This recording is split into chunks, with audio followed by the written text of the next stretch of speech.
What's up, everybody? Joe White here. Rolling through Michigan on Interstate 96. And I gotta admit, with it being WrestleMania season, I finally broke down and said, okay, it's the road to WrestleMania. They always do a good job at WrestleMania. 9 times out of 10, they do a good job at WrestleMania. So I might as well go ahead, since I know I'm going to watch WrestleMania, everybody does, I'm going to go ahead and watch the Raws and SmackDowns leading up to WrestleMania. You know, starting the night after the Elimination Chamber. So I watched Raw last night. Now, granted, probably the night after WrestleMania is probably when I'll stop watching again, because I don't like the football and the soccer chants that the Brits come over and use. So I said, okay, they usually do decent build-up. I don't like the fact that they got a pay-per-view between now and then, because I really think you need that good 8 to 10 week build-up for WrestleMania. But I'll watch it. And I know now there was a lot of good stuff on this show, but at the same time, I'm going to call this episode of Raw Buyer's Remorse, and here's why. We found out earlier in the day, if you read the dirt sheets, that all the NXT guys were backstage. I even think Velveteen Dream was backstage, if I read correctly, even though he won't use. And so I said, cool, wonder what they're going to do with these guys. Then we found out Triple H comes out, and here's a guy that 2 weeks ago, or 1 week ago, was a heel against Becky Lynch. All you got to do is come in and say, you know, you're suspended. Medical suspension. And you keep running in, and we're pissed off about it. All you got to do is say you're sorry. Okay? You slap me, you slap my wife, we're sorry.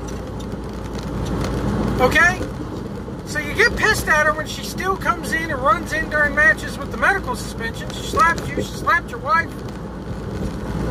Your father-in-law suspends her. And then she runs in at a live event. She runs in last night. And stupid, dummy, fucking slump forehead Triple H comes out there and goes, corporately, I gotta say she's bad, but personally, that was really cool.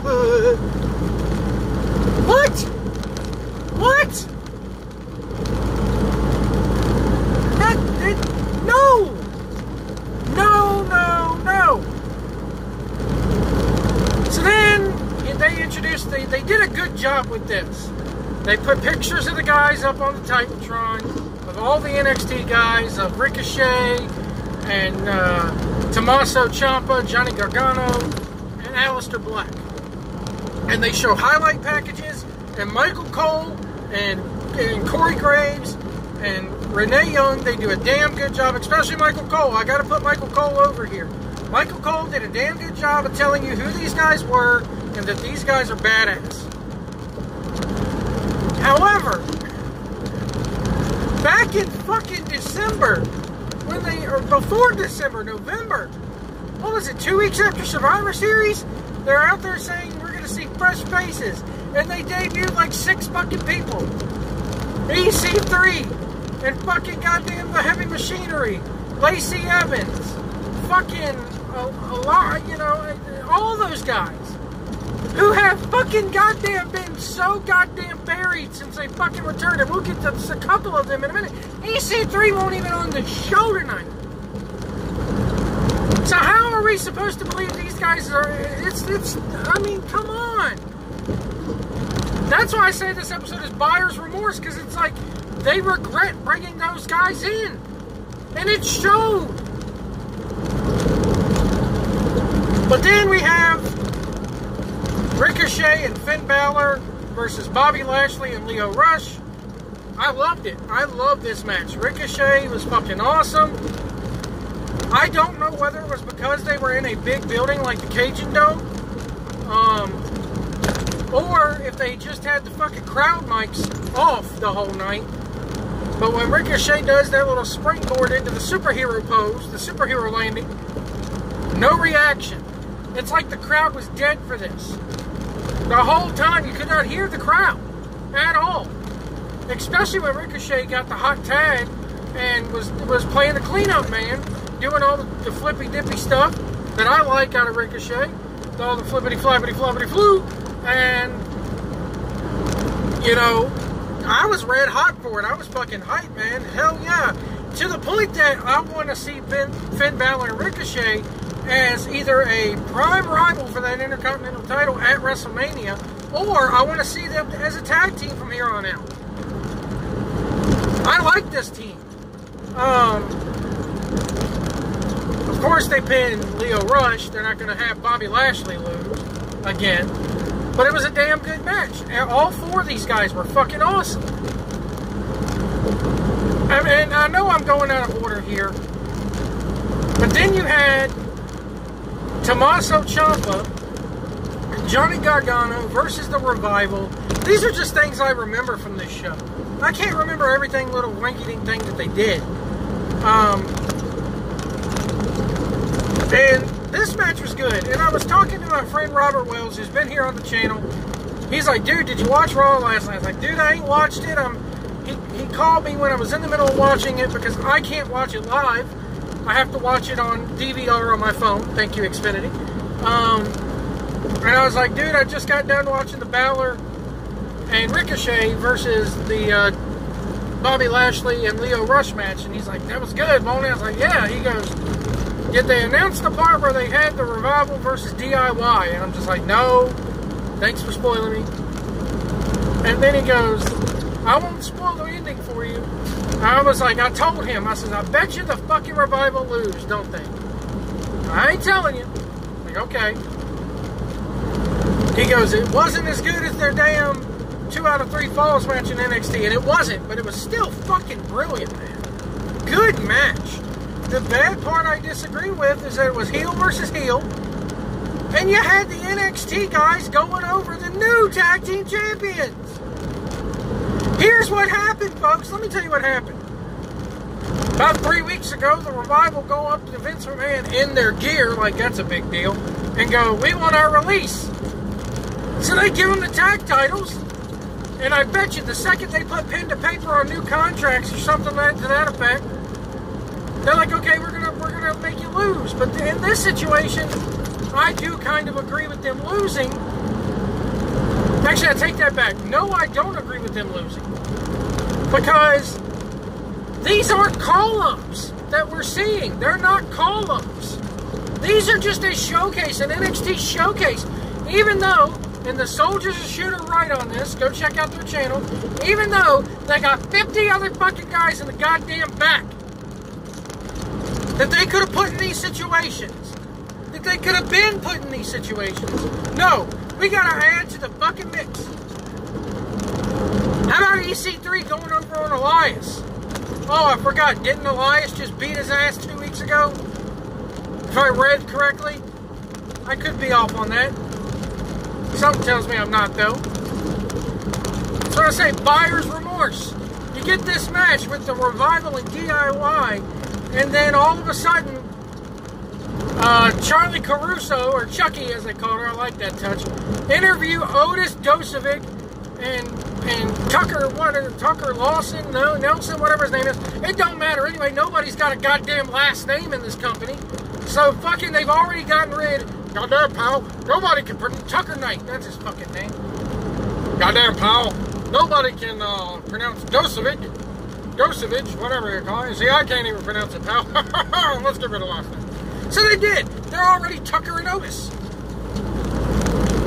So now we got Tucker, we got Otis, and they're out there, stakes and weights, dude, blah, blah, blah, blah. Okay. And then you got Lacey Evans, who is damn good in my opinion. I know she has some work to do. but she's not as bad as everybody else says. I like the look. I like the Rosie the Riveter pinup girl gimmick. But she just comes out and doesn't even have... They've already told us that... I believe it was they've already told us that the Revival and DIY were next. But then they have Heavy Machinery come out, cut a promo, and fucking then Lacey Evans comes out and just struts her stuff on the fucking runway, on the ramp, comes out and shakes her ass a little bit, and then the fucking Heavy Machinery decide they're going to do the bushwhacker thing up and down the ramp, and that was it. Buyer's remorse. It shows me that they have no plans for the guys that are called up. But the guys who are still going to be in NXT come WrestleMania time, oh, we'll give them wins. It makes no fucking sense. I'm getting all fired up here, folks. I'm getting fired up here. It makes no goddamn sense. They got buyer's remorse. They fucking panicked because the ratings are going in the shitter. Guess what? They're still going in the shitter. Because why? Because nothing's fucking changed. So you call up goddamn fucking 6 people from NXT. None of them have been assigned a brand after 3 fucking months almost. And you had no idea what to do with them. You panicked and said, oh, okay, let's try to please the fucking diehards by bringing up people from NXT. But then you sit there and you have them and you're like, oh, what do we do with them? Motherfuckers! I'm hyped up today, folks. I'm hyped up today. I didn't even watch Elimination Chamber. People are saying I should because it was good. I might go back and watch it today. Fuck! Aleister Black and Elias. As soon as fucking Aleister Black's music hit, I'm like, alright, Elias is fucking losing, and sure enough he did. I like Aleister Black. Again, why? These motherfuckers who just got wins over... And the whole fucking time, they're contradicting their own goddamn hype.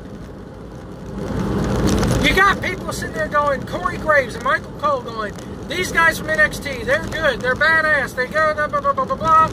And then the very next sentence, the same motherfuckers are going, well, this ain't NXT, it's RAW. Also, and I know this ain't the first time they've fucking done this, but every fucking time they do, I bitch about it.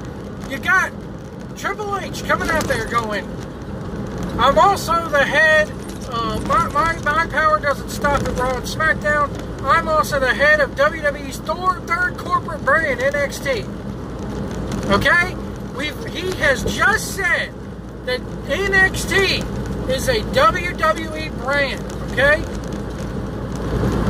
So then why would Michael Cole look at these guys and go, welcome to WWE? You motherfucker! They're already in WWE! You stupid fucking moron! They're already there! Why don't you just say, hey, welcome to the main roster? Welcome to the next step. And even then, it ain't welcome to the next step because you'll probably won't see these motherfuckers again until the night after Mania. Meanwhile, the fucking 6 motherfuckers that they've already called up still won't have a brand assignment, still won't have a win under their belt, and still won't have fucking goddamn good storylines. Because they're fucking stupid and they got buyer's remorse for them. Aleister Black is probably your next CM Punk. If you push him right. But nah. They won't. Ronda Rousey versus Ruby Riott. I like the match. They fucking failed. Okay, at one point, Ronda Rousey goes for the disarmor on Ruby Riott. Points at the WrestleMania sign while doing it. Points right up there. The announcers, and I guess because it happened so fast, she got out of it so fast, but the announcers made no mention of, hey, she's going for Becky's move. Also, you've already fucking spoiled the fact that Becky's going to get added to the match. Because the whole time you're going, Becky Lynch is watching this. Meanwhile, Charlotte Flair's watching it too. What's going to happen at Mania? Guys, you shouldn't even... If you're supposed to sell us on the fact that Becky Lynch is suspended until after WrestleMania, she should be nowhere in the conversation right now. Nowhere. Nowhere in the conversation. Well, we don't want people to forget about her. Okay, you don't want people to forget about her. They're very selective about the shit that we're supposed to forget and the shit that we're not. We don't forget any goddamn thing. That's the point I'm trying to make is, you stupid motherfuckers, you don't have to hammer anything down our throats, and you don't have to try to hide anything from us, because we don't forget anything. We're like elephants. We don't forget shit. By the way, the Fighting With My Family looks good. I'm glad to see it did good numbers in the limited release. I thought they were good numbers anyway. Vince Vaughn calls up in the preview and goes, "Hi, I'm such and such with WWE. Let me give you a trial." I put on Twitter, it would have fucking popped me big time if the guy's name was Baron Blade. For those of you who played the WWE video games over the last few years, you know who Baron Blade is, and I'm not even going to explain the joke. So then after the match, nothing fucking happens at all. I think it would be great if Ric Flair comes out next week with the birthday celebration and tells his own daughter, "You're stealing an opportunity from somebody who is just as good as you are. You need to go out there and beat the man." All this shit and have her added to that match. Do I think it'll happen? No. So yeah, Monday Night Raw. Good wrestling, shitty fucking logic. Again, buyer's remorse. I'm Joe White. Remember, if you see a big rig out there, share the road, give us some room, don't tailgate us. If you can't see our mirrors, we can't see you. And we'll see you down the road.